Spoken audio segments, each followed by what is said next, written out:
ஓம் சாந்தி. நான் இந்த சரீரம் என்ற ஆடையில் இரு புருவங்களுக்கு மத்தியில் பிரகாசமாக மின்னிக் கொண்டிருக்கின்ற ஆத்மா. நான் இந்த நாளை பயனுள்ளதாக ஆக்குவதற்காக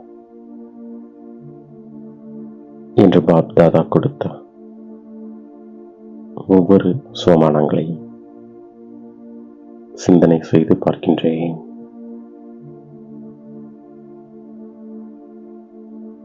நான் இந்த பழைய உலகத்திலிருந்து என்னுடைய முகத்தை திருப்பிக் கொள்கின்ற ஆத்மா.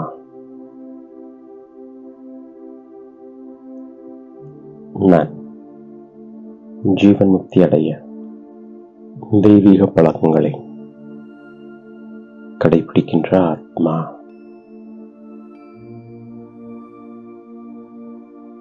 நான் தூய்மையாகி மேலும் தூய்மையாக மாற்றுகின்ற ஆத்மா.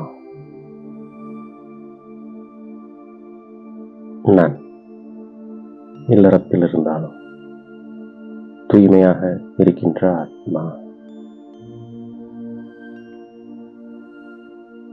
நான் எல்லையற்ற சந்நியாசம் செய்கின்ற ஆத்மா. நான் இந்த பழைய உலகத்தை புத்தியினால் மறக்கின்ற ஆத்மா. நான் ஞானத்தின் படியில் ஏறுகின்ற ஆத்மா. இப்பொழுது நான் ஞான வெளிச்சத்தில் வந்திருக்கின்ற ஆத்மா.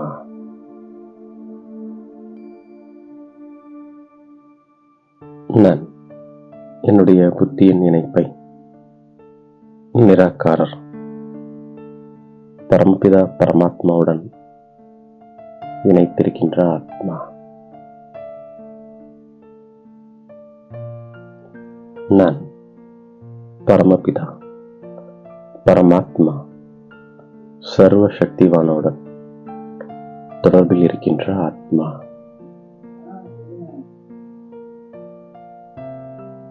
நான் தந்தையுடன் மற்றும் முக்தி ஜீவன் முக்தி தாமத்துடன் தொடர்பை வைத்திருக்கின்ற ஆத்மா.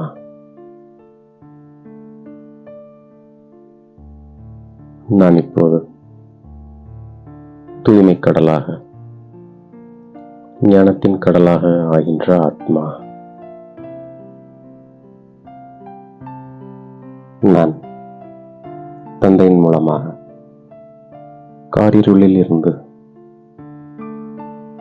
விடுபட்டு ஞானம் மற்றும் யோகத்தால் தூய்மையாக ஆகின்ற ஆத்மா. நான் தந்தையின் மூலமாக 21 பிறவிகளுக்கு ராஜாக்களுக்கு ராஜாவாக தந்தையின் மூலமாக மாறுகின்ற ஆத்மா.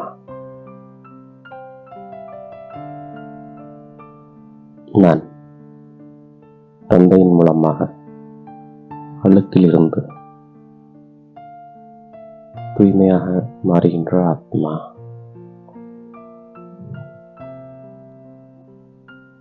நான் ஆத்மாவை தூய்மைப்படுத்துவதற்காக லட்சியம் என்ற சோப்பை வைத்திருக்கின்ற ஆத்மா.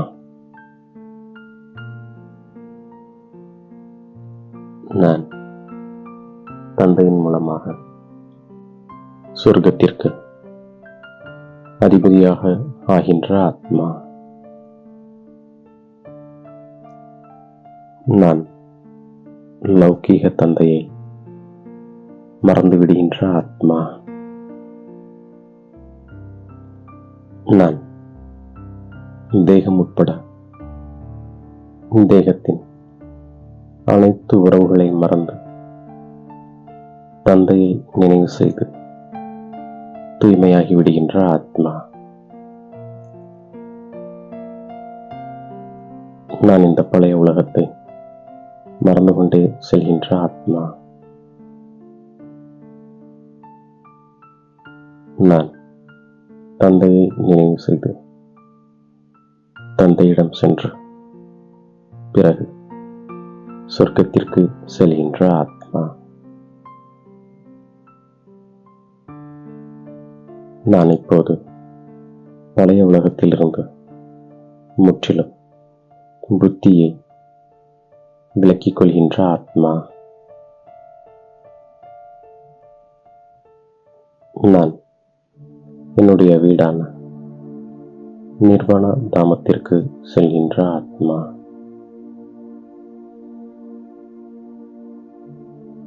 நான் தந்தையோடு தொடர்பு கொள்கின்ற ஆத்மா.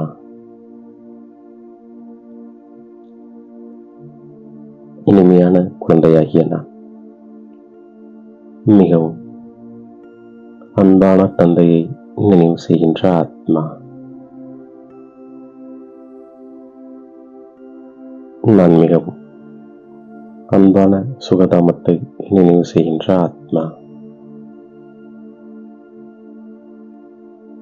நான் தந்தையின் மூலம் படித்து சொர்க்கத்திற்கு அதிபதியாக மாறுகின்ற ஆத்மா.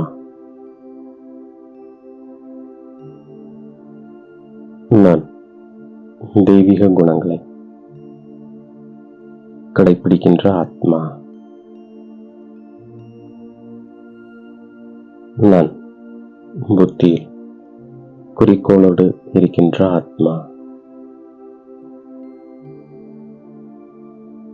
நான் இந்த பழைய உலகத்தை விட்டுவிடுகின்ற ஆத்மா. நான் எல்லையற்ற சந்நியாசம் செய்கின்ற ஆத்மா. நான் பிரம்மாண்டம் மற்றும் சிருஷ்டிக்கு அதிபதியாக மாறுகின்ற ஆத்மா.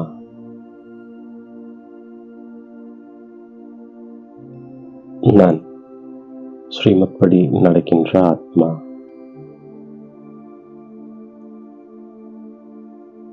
நான் என்னுடைய பழைய உடல், மனதை, செல்வத்தை தந்தையிடம் கொடுத்து விட்டு புதியதாக பெறுகின்ற ஆத்மா.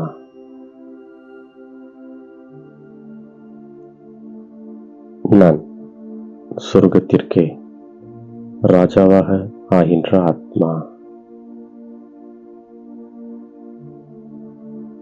நான் நரகவாசிகளை சொர்க்கவாசியாக ஆக்குகின்ற ஆத்மா. நான் தந்தையை பின்பற்றி ராஜாக்களுக்கு ராஜாவாக ஆகின்ற ஆத்மா. நான் முரளியை கேட்டு போகும் பொழுதும் வரும் பொழுதும் தந்தையின் நினைவில் இருக்கின்ற ஆத்மா. நான் யாத்திரையில் சென்று கொண்டிருக்கின்ற ஆத்மா. நான் இறை தந்தையிடமிருந்து சுகத்தை பெறுகின்ற ஆத்மா.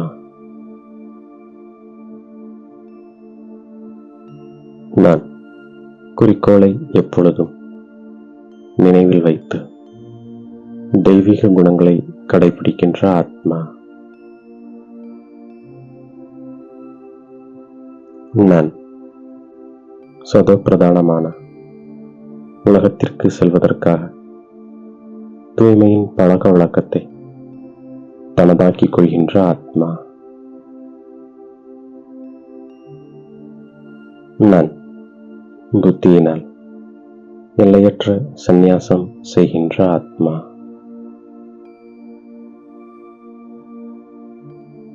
நான் மிகவும் அன்பான தந்தை மற்றும் என்னுடைய சுகதாமத்தை நினைவு செய்கின்ற ஆத்மா.